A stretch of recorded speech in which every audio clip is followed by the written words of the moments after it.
पवार या ठिकाणी उपस्थित सर्व आमचे सहकारी मंत्री, राज्यमंत्री, आमदार, PWD विभागाचे अप्पर मुख्य सचिव, MSRDCचे MD, सर्व नाशिक जिल्हा आणि ठाणे जिल्ह्याचे प्रशासनिक अधिकारी आणि उपस्थित सर्व माध्यम प्रतिनिधी भगिनी आणि बंधूंनो, आज आमच्या महायुतीच्या सरकारकरता ही अतिशय आनंदाची गोष्ट आहे की जे स्वप्न आम्ही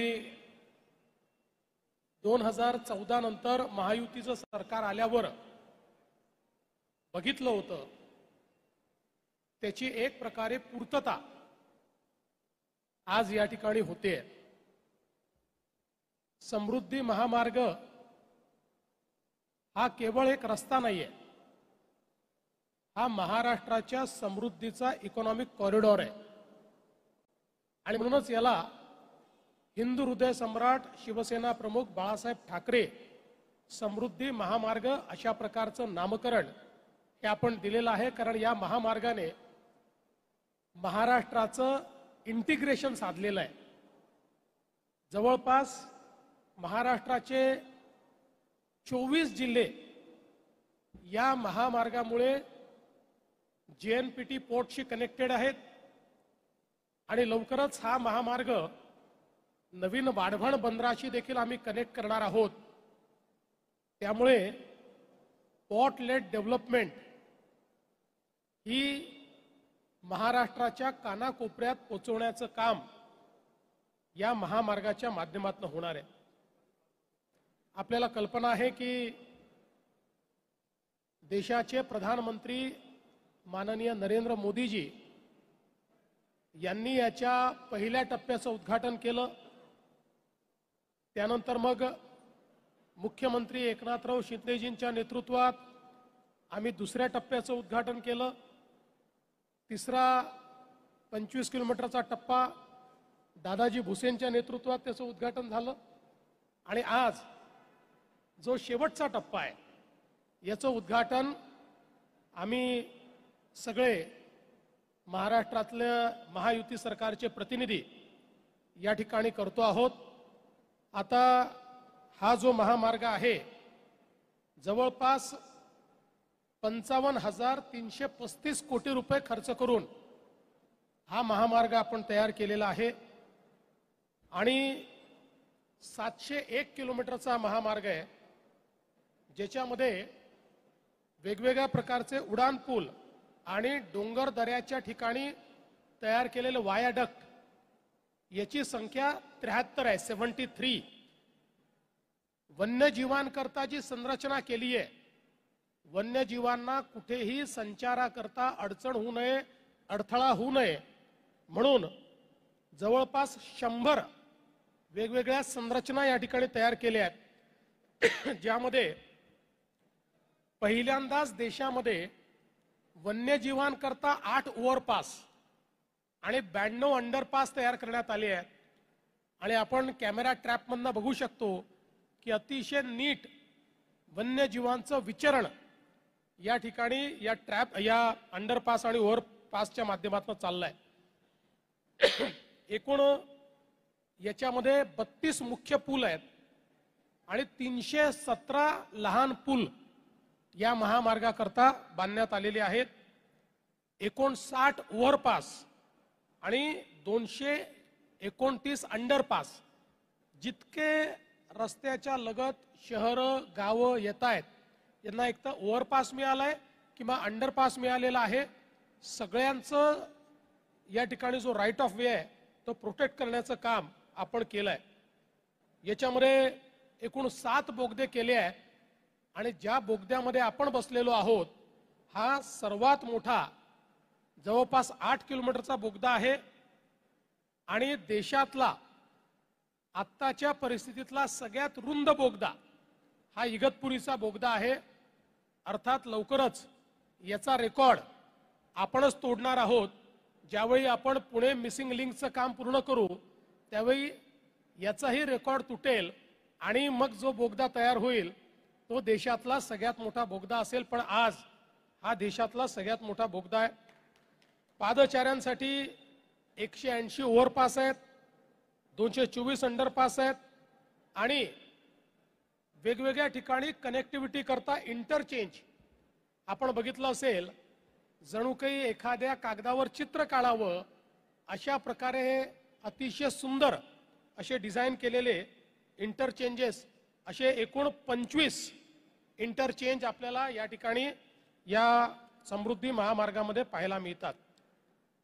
आपण 11 डिसेंबरला पहिला टप्पा केला, 26 मेला दुसरा टप्पा केला, 11 डिसेंबर 22, 26 मे 23ला दुसरा टप्पा, 4 मार्च 24ला तिसरा टप्पा आणि आज अंतिम टप्प्याचं आपण काम पूर्ण केलंय.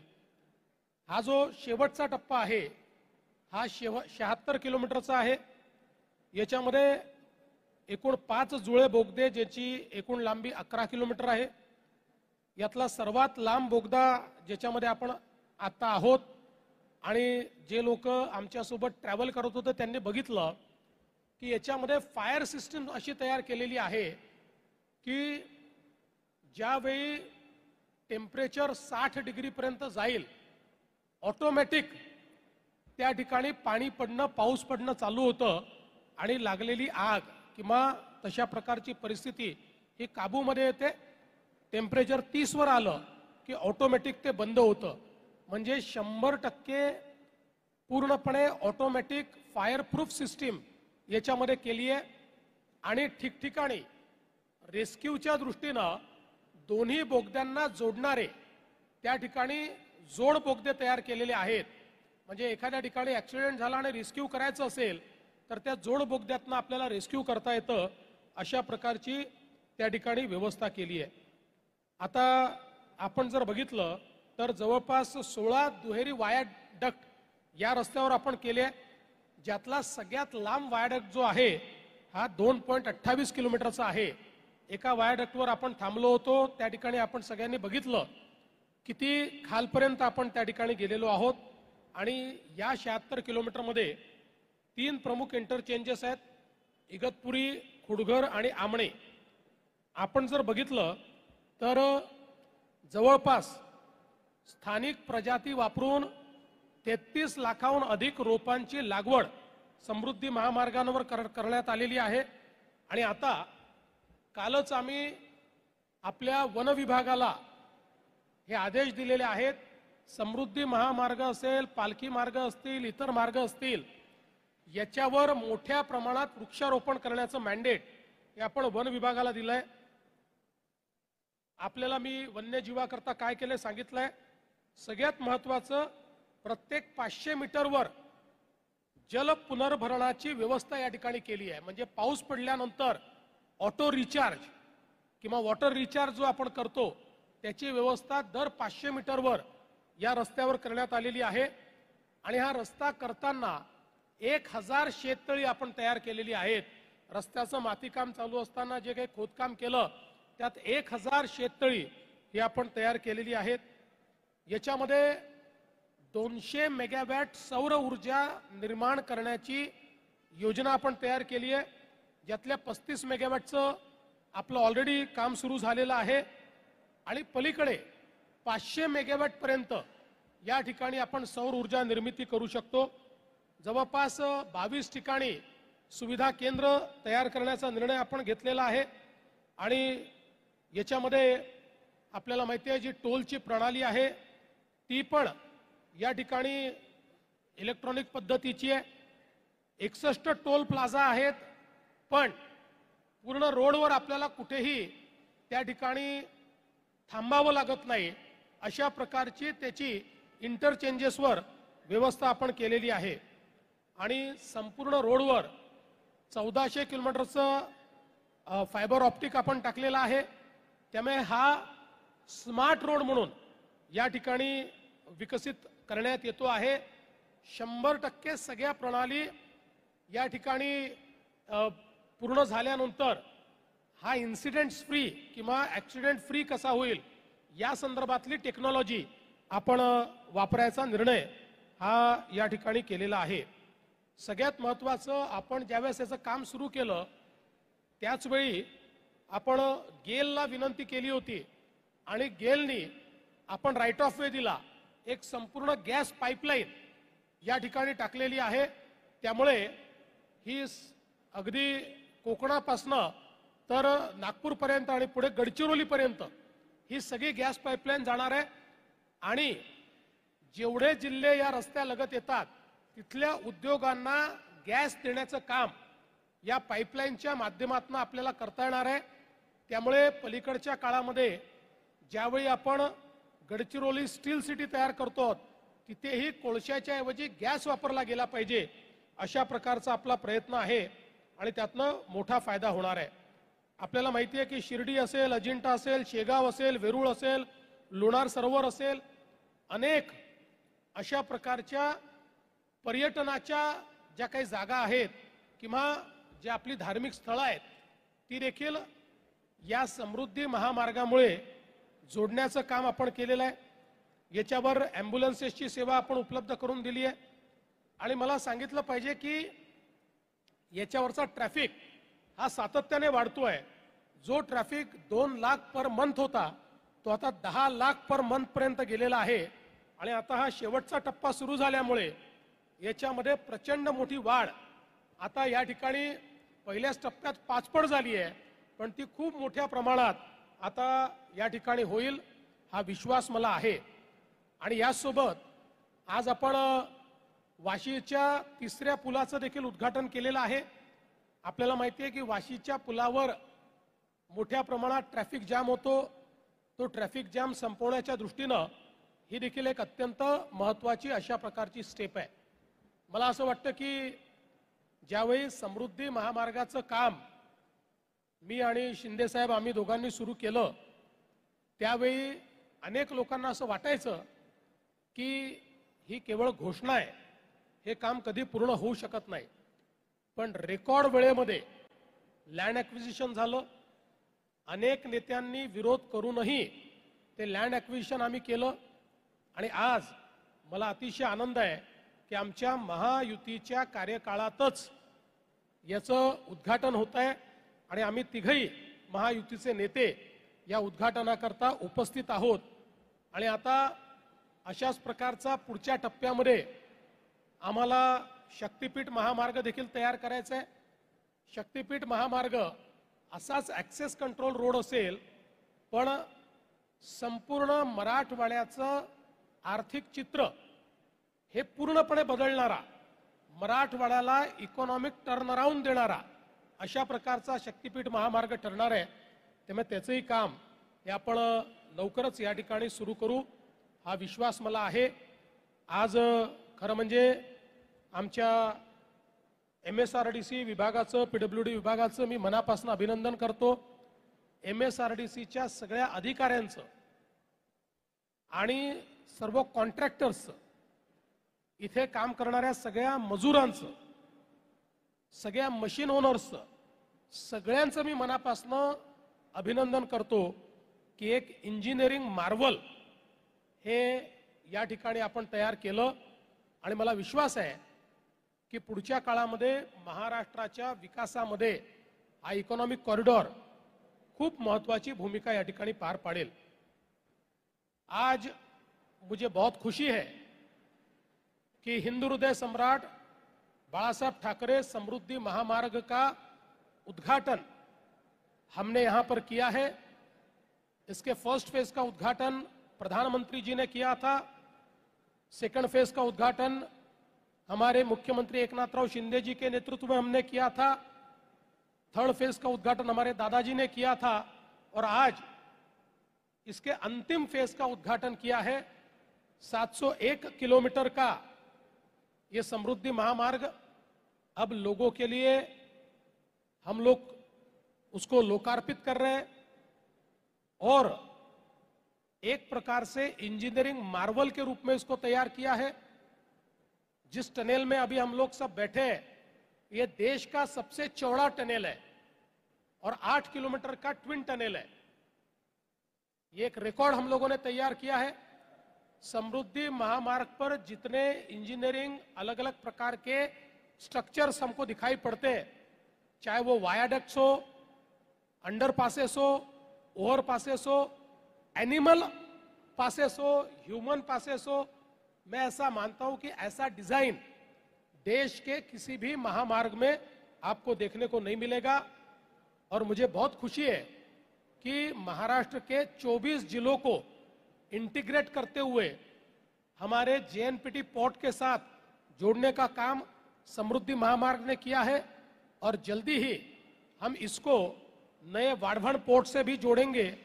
तो ये एक नया इकोनॉमिक कॉरिडोर के रूप में हम लोगों ने तैयार किया है। इसके ऊपर जल्दी ही बहुत ही smart integrated traffic management system install होगी। और हम लोगों ने जिस समय इसका काम शुरू किया उसी समय गेल को निवेदन करते हुए उनको राइट ऑफ वे देकर एक गैस पाइपलाइन भी बिछाई है। तो इन सारे जिलों में जो उद्योग हैं उनके लिए गैस उपलब्ध करा देने का काम ये पाइपलाइन करेगी। इसके ऊपर बड़े पैमाने पर पेड़ लगाए गए हैं। हम लोगों का प्रयास है कि एक प्रकार से एक बहुत ही सस्टेनेबल ऐसा रोड ये तैयार हम करें। करीब हम लोग फर्स्ट फेज में 200 मेगावाट बिजली यहाँ पर सोलर पावर का निर्माण करेंगे। 500 मेगावाट तक उसको हम लेकर जाएंगे। सस्टेनेबिलिटी के सारे जो मायने हैं उस पर ये रोड खरा उतरेगा, इस प्रकार का हमारा प्रयास है। मैं आज इस मौके पर हमारे एमएसआरडीसी विभाग के सभी अधिकारियों का बहुत बहुत अभिनंदन करता हूं। पीडब्ल्यूडी विभाग के लोगों का अभिनंदन करता हूं। विशेष रूप से हमारे उप मुख्यमंत्री एकनाथ शिंदे जी जो पहले दिन से इस रोड के साथ जुड़े हैं, हमारे दूसरे उप मुख्यमंत्री अजितदादा पवार और हमारे सारे मंत्रिमंडल के मंत्रियों का भी मैं बहुत बहुत यहाँ पर धन्यवाद देना चाहता हूँ। सभी की मदद के कारण एक रिकॉर्ड टाइम में देश का सबसे अच्छा मार्ग हम बना पाए।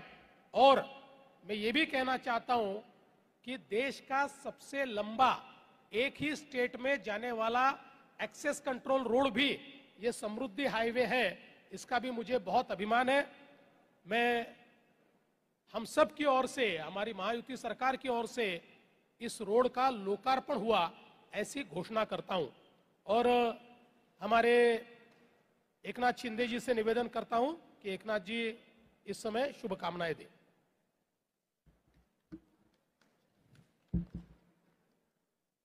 हिंदू हृदय सम्राट बाळासाहेब ठाकरे महाराष्ट्र समृद्धी महामार्ग आज अंतिम टप्प्याचं लोकार्पण आपले लोकप्रिय मुख्यमंत्री देवेंद्र फडणवीसजींच्या शुभ हस्ते या ठिकाणी संपन्न झालं। या प्रसंगी उपस्थित आमचे उपमुख्यमंत्री अजितदादा पवार, दुसरे आपले मंत्री दादा भुसे, आता शालेय शिक्षण मंत्री आहेत पण त्यांच्याकडे पण 1.25 वर्ष MSRDC खातं होतं। आपले सार्वजनिक बांधकाम मंत्री शिवेंद्र बाबा, आपले झिरवळ साहेब आहेत, इकडे आपल्या मेघनाताई आहेत आणि PWDच्या मनीषा म्हैसकर मॅडम, MSRDCचे आपले अनिल गायकवाड, सर्व आपले आमदार आणि उपस्थित सर्व मान्यवर, इकडे आमदार सगळे आहेत, आपले निरंजन आहे, कतोरीजी आहेत, सरोज आहिरे, दराडे, हिरामन कोसकर, सर्वच मान्यवर आणि सर्व अधिकारी आणि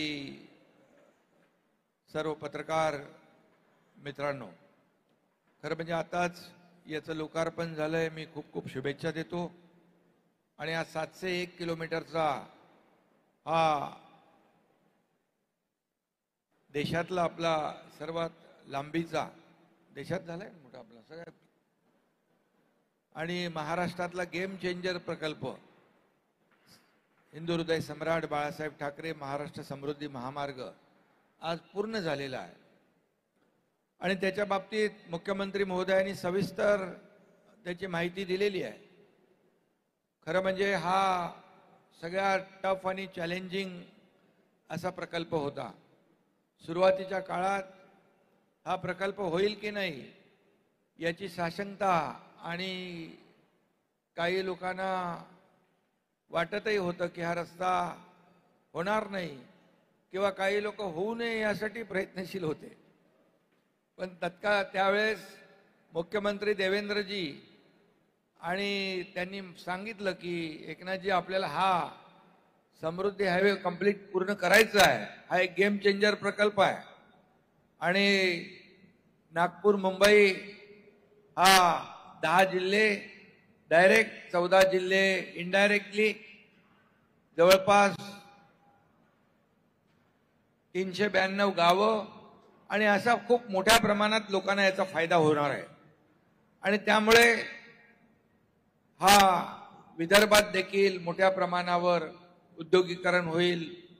त्या ठिकाणी किंवा या संपूर्ण 701 किलोमीटरवर पूर्वी आम्ही जेव्हा सुरुवात केली तेव्हा कुठलं ते सुरुवात शेवटला ते काय आपण गेलो होतो तिकडे अनिल शेवटचं टोक नागपूर मधलं पायफळ तिकडे म्हणजे माणूस तर नाही कोणीच नव्हतं.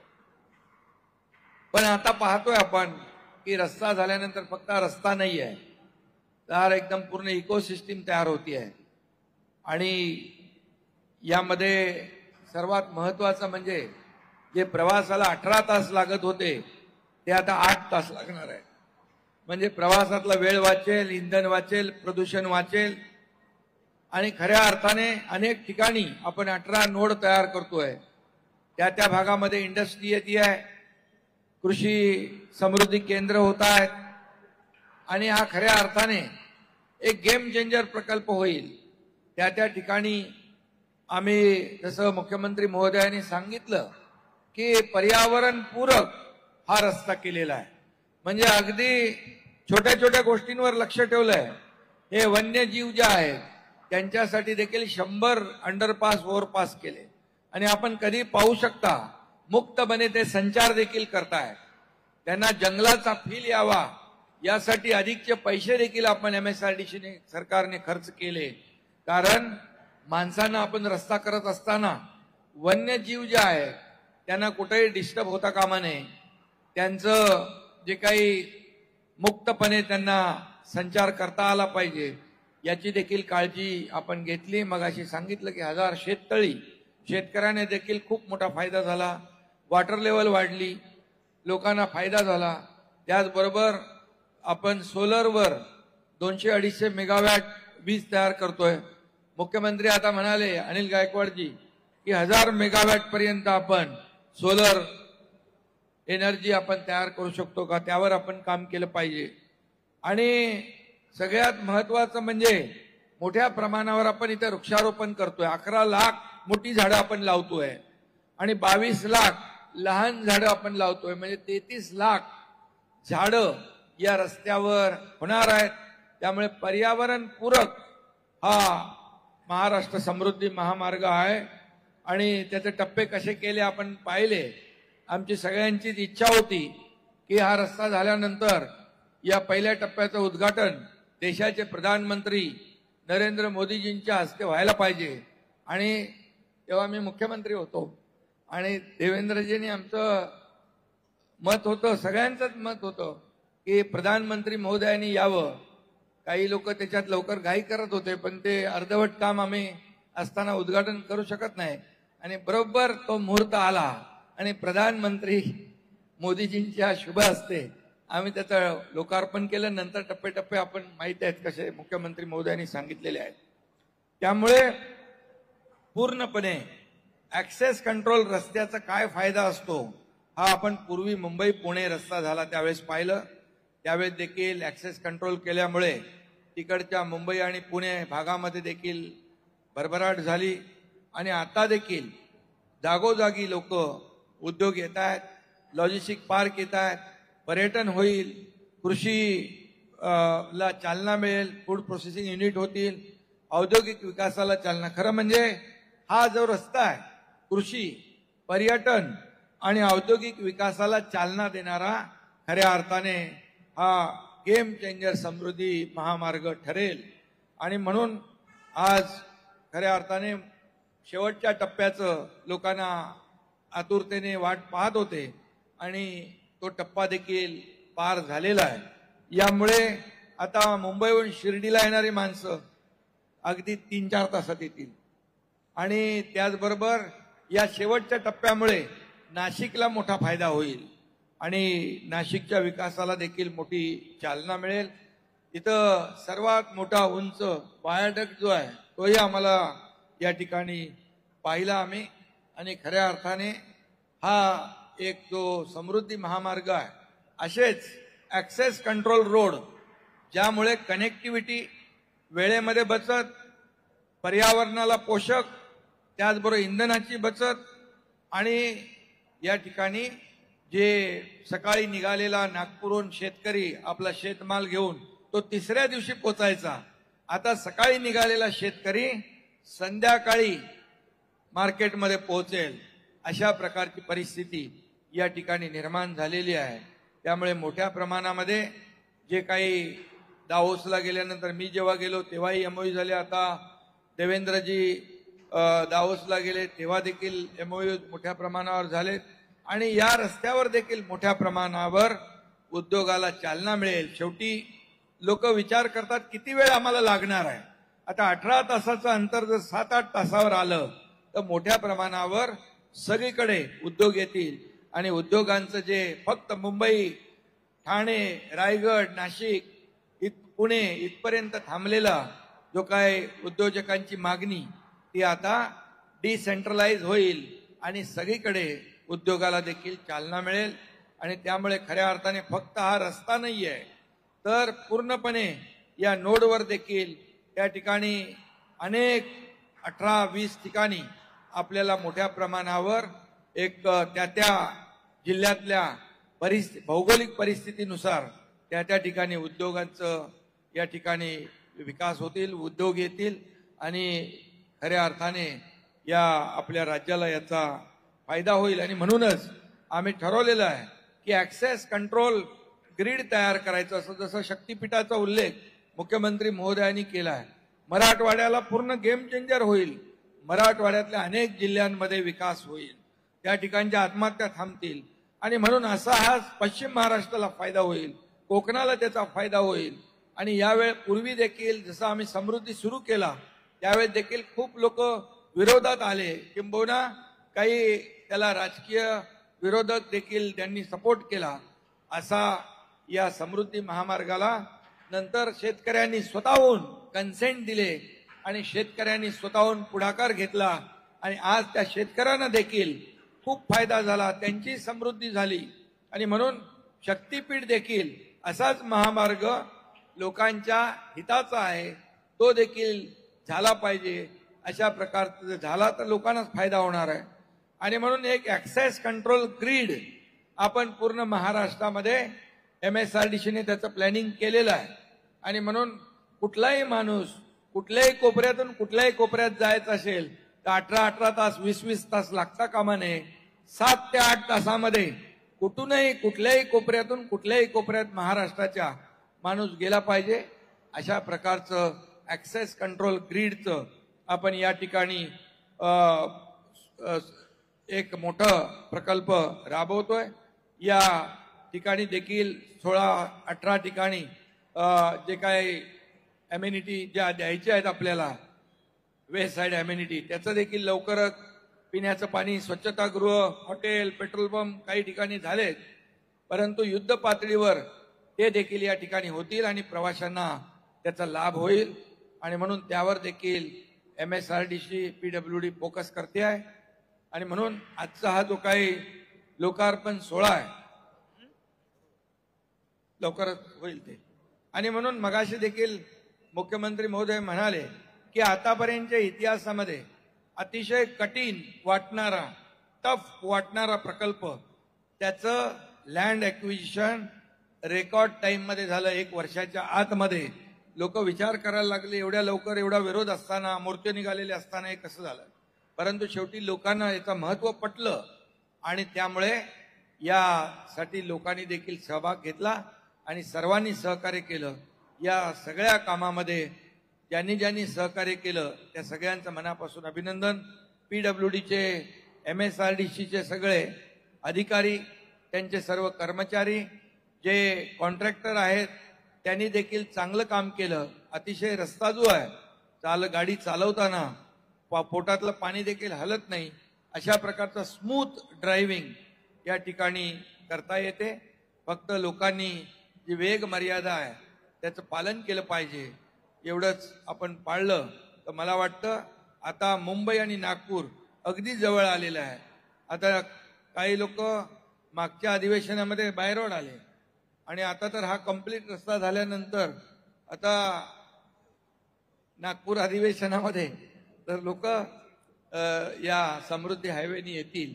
आणि म्हणून अतिशय उत्तम आणि अतिशय चांगला क्वालिटीचं काम, जसं मुख्यमंत्री महोदय म्हणाले इंजिनिअरिंग मार्बल, अशा प्रकारचं जे काम केलेलं आहे हे अतिशय खडतर काम, टफ काम, चॅलेंजिंग काम सर्व आमच्या अधिकाऱ्यांनी पूर्ण केलं. त्यासाठी मनीषा ताई इकडं मेस्कर आहेत, आमचे अनिल गायकवाड आहेत, सगळ्यांची नावं घेत नाही मी, आणि सगळं टीम जी आहे या सर्व टीमचं अभिनंदन करतो. आणि ज्यांनी ही कामं पॅकेजमध्ये केली त्या सर्व कंपन्यांचं देखील मी अभिनंदन करतो आणि सर्व पत्रकारांना देखील शुभेच्छा देतो. अजितदादा. राज्याचे मुख्यमंत्री माननीय एकनाथ देवेंद्र फडणवीसजी, उपमुख्यमंत्री एकनाथराव शिंदेजी, आमच्या मंत्रिमंडळातील सहकारी शिवेंद्र बाबा राजे भोसले, तसंच आमचे नरहरी झिरवाळजी, दादाजी भुसेजी, मेघनाताई बोर्डीकरजी, मनीषा म्हैसकरजी, अनिल गायकवाडजी, स्थानिक आमदार हिरमण खोसकरजी, सरोजा हिरे, निरंजन डावखरे, नितीन पवार, किसन कथोरेजी, सर्व उपस्थित मान्यवर, सर्व पत्रकार बंधू भगिनी, प्रतिष्ठित नागरिक आणि तरुण मित्रांनो, आज जागतिक पर्यावरण दिन आहे. मी सुरुवातीलाच आपल्याला सगळ्यांना जागतिक पर्यावरणाच्या दिनाच्या निमित्तानं खूप खूप मनापासून शुभेच्छा देतो. कालच राज्याच्या मुख्यमंत्र्यांनी एक बैठक घेतलेली होती. सगळ्या VCवर, विभागीय आयुक्त, सगळे जिल्हाधिकारी, वन विभागाचे अधिकारी सगळ्यांना मार्गदर्शन केलं आणि आम्ही यंदाच्या वर्षी 10 कोटी वृक्ष लागवड करायचा निर्णय घेतलेला आहे. यंदाच्या वर्षीचं टार्गेट आमचं 10 कोटीचं मुख्यमंत्र्यांनी केलंय आणि राहिलेल्या 4 वर्षामध्ये दरवर्षी 25-25-25 कोटी असं 100 कोटीचं या पंचवार्षिक योजनेमध्ये वृक्ष लागवडीचं टार्गेट करण्याचा संकल्प आमच्या महायुतीच्या सरकारने, मुख्यमंत्री आणि सगळ्या मंत्रिमंडळांनी त्या बाबतीमध्ये घेतलेला आहे. आणि एक पर्यावरण, ग्लोबल वॉर्मिंगचं संकट, त्याला कुठेतरी आपण सगळ्यांनी मोठ्या उमेदीनं सामोरं गेलं पाहिजे, त्याच्यामध्ये वृक्ष लागवड केली पाहिजे, हाच त्याच्या पाठीमागचा दृष्टिकोन आहे. आज खऱ्या अर्थाने देवेंद्रजींचा जो ड्रीम प्रोजेक्ट होता त्यांनी पाठीमागं मुख्यमंत्री असताना जो सुरू केला, मला आठवतं मी त्याचा साक्षीदार आहे. हा प्रोजेक्ट सुरू करत असताना अनेकांनी विरोध केला. त्याच्यामध्ये एक पूर्वीचा औरंगाबाद, आत्ताचा छत्रपती संभाजीनगरला एक मोठ्या हॉलमध्ये मीटिंग झाली. सगळ्यांनी तिथं आम्हाला सांगितलं की आपल्याला विरोध करायचा, की अजिबात होऊन द्यायचा नाही. आणि नंतर ज्यावेळेस देवेंद्रजींनी, एकनाथरावांनी त्या जमिनीच्या बद्दलचा दर जाहीर केला, त्यावेळेस आम्हाला समर्थन देणारे सगळ्यांनी आमच्याकडे पाठी केल्या आणि त्यांनी जाऊन पैसे घेतले आणि समृद्धी महामार्गाला पाठिंबा दिला, जमिनी दिल्या. आज 8,800 हेक्टर जमीन एवढ्या मोठ्या प्रोजेक्टमध्ये जे हिंदू हृदय सम्राट बाळासाहेब ठाकरे महाराष्ट्र समृद्धी महामार्ग आहे त्याकरता घेतलेली आहे. 546 एकर फॉरेस्टची जमीन, जवळपास ब्रिजेस, मला अनिल गायकवाड सांगत होते की दादा 1903 लहान मोठे ब्रिजेस ह्याच्यामध्ये आपण केलेले आहेत. आणि डिसेंबर 22 मध्ये सुरुवात केली, त्यावेळेस सगळा नव्हता. तेव्हा 2 लाख वाहनं इथनं जात होती. आता मे 25 मध्ये 10 लाख वाहनं त्या ठिकाणी जायला लागलेली आहेत. ही संख्या अशीच वाढत राहणार आहे. शेवटी लोकांची सोय झाली पाहिजे. त्यामध्ये अजून थोड्याशा काही गोष्टी करायच्या, विशेषतः स्वच्छतागृह आणि इतर काही वेगवेगळ्या ठिकाणी जर कुणाला थांबायचं म्हटलं, तर काही नाश्ता वगैरे करायचं म्हटलं, तर त्याही गोष्टीच्या बद्दलचा निर्णय घेतले गेलेले आहेत. त्याचे टेंडर काढले गेलेले आहेत. लवकर त्याच बद्दलचे जे लोकांच्या मनामध्ये थोडीशी समस्या आहे ती पण दूर करण्याचं काम हे महायुतीच्या सरकारने केलेलं आहे. 701 किलोमीटर लांबीचा आणि जगातला देशातला सर्वाधिक रुंदीचा. आणि मगाशी जे सांगितलं, आम्ही येताना विमानात आणि आपल्या हेलिकॉप्टरमध्ये बोलत होतो, लवकरच पुणे मुंबईचा जो त्या बाबतीतला आपण रस्त्याचं काम करतोय, तिथं जगातल्या पहिल्या 5 मध्ये सर्वात रुंदीचा अशा प्रकारचा तो ब्रिज होणार आहे आणि तो टनेल होणार आहे. ही पण गोष्ट आपल्या सगळ्या महाराष्ट्राच्या दृष्टीनं अभिमानाची अशा प्रकारची आहे. याच्यातून खूप काही साधण्याचा प्रयत्न केलेला आहे. खरं सगळ्याच गोष्टी मुख्यमंत्री उपमुख्यमंत्र्यांनी सांगितलेल्या आहेत. 55,500 कोटीची किंमत होती, परंतु ती आज शेवटपर्यंत 61,000वर त्या बाबतीमध्ये गेलेली आहे. आणि 61,000 रुपये खर्च करून 10 डायरेक्ट आणि 14 इनडायरेक्ट जिल्ह्यांना जोडणारा हा आपला समृद्धी महामार्ग. तुम्हाला आश्चर्य वाटेल किती सिमेंटच्या पोती यायला लागली असतील. 12 कोटी सिमेंटच्या बॅग्स या सगळ्या महामार्गाला ब्रिजेसला लागलेल्या आहेत. 7 लाख मेट्रिक टन स्टील आणि 13 कोटी घनमीटर भराव इथं केलेला आहे. 8 कोटी घनमीटर खोदकाम केलेलं आहे. आणि त्या खोदकामामध्ये 8 कोटी घनमीटर निघालेला जो माल आहे त्याच्यातला 6 कोटीचा माल वापरला गेलाय. म्हणजे त्याचा क्रश केली किंवा दगड त्याच्यातला वापरला गेला. अशा पद्धतीनं जास्तीत जास्त त्याच्यातून निघणारा कसं आपल्याला वापरता येईल याबद्दलचा सगळा दृष्टिकोन आमच्या रस्ते विकास महामंडळाच्या सगळ्या टीमनी आणि आमच्या पीडब्ल्यूडी डिपार्टमेंटनी त्या बाबतीमध्ये ठेवलेलं आहे. असं फार मोठं काम आज या राज्याच्या करता झालेलं आहे आणि त्याचा खूप मोठं समाधान आम्हाला सगळ्यांना आहे. त्याच्यामध्ये मुख्यमंत्री असताना देवेंद्रजींनी याची सुरुवात केली आणि आज ते मुख्यमंत्री असतानाच त्याचा आता शेवट म्हणजे राहिलेला पण त्याचं उद्घाटन केलं. सहसा असं क्वचित बघायला मिळतं की ज्या व्यक्तीने उद्घाटन केलंय, सुरुवात केली, त्याच व्यक्तीनं त्याचा शेवट केला. परंतु ते ह्या बाबतीमध्ये घडलेलं आहे. बाकीच्याही प्रकल्प तेवढ्याच गतीनं नेण्याचं काम हे महायुतीच्या सरकारकडनं केलं जाईल. त्याच्यामध्ये सन्माननीय एकनाथराव शिंदे साहेबांचा पण त्या समृद्धी महामार्गामध्ये नेहमीच सहकार्य राहिलेलं, योगदान राहिलेलं आहे, प्रयत्न राहिलेला आहे. हेही आपल्याला नाकारता येणार नाही, विसरता येणार नाही. अधिक मी बोलत नाही, परंतु जाताना आमच्या ऑडी गाडीचं सारथ्य हे एकनाथराव शिंदेंनी केलेलं होतं. बाजूला देवेंद्रजी बसले होते, माग मी बघत होतो बरोबर चाललंय का नाही ते. माझ्या जोडीला अनिल गायकवाड आणि मनीषाताई होत्या. त्यांना सांगता येत नव्हतं, पण हळूच माझ्या कानात सांगायचे, दादा असं केलं पाहिजे, तसं केलं पाहिजे. आणि जाताना गाडी व्यवस्थित गेली, तिथं थांबली. जाताना थोडस सुरुवात होती, त्याच्यामुळं कुठंही काही धोका न पत्करता त्याचं सारथ्य आमच्या एकनाथरावजींनी केलं. येताना ज्यांना मुख्यमंत्री पदाचा पहिला अनुभव आहे, आता दुसऱ्यांदा झालेत, ते गाडीवर बसले. म्हणलं आता हे बाबा गाडीवर बसल्यावर ह्यांना ही गाडी चालणार नाही, आपण एलसी घेऊया. एलसी नेमकी आमच्या निरंजन डावखरीची होतीच. तो माझ्या पूर्वश्रमीचा राष्ट्रवादीचा असल्यामुळे सोपंच गेलं. त्याला सांगितलं चल रे गाडी दे, त्यानं लगेच गाडी दिली.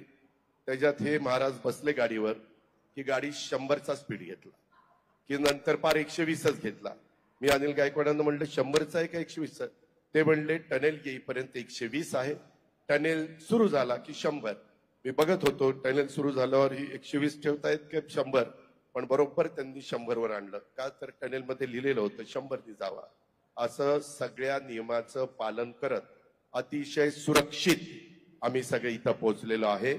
आणि तुम्हाला प्रेसमध्ये आम्ही नीटपणे सगळ्या गोष्टी सांगू शकलो. त्याच्यामुळं कुठेही आम्ही उतरवलेल्या विम्याचा आम्हाला उपयोग करावा लागला नाही आणि आमचं चांगलं सगळा प्रवास झालेला आहे. आम्ही समाधानी आहे.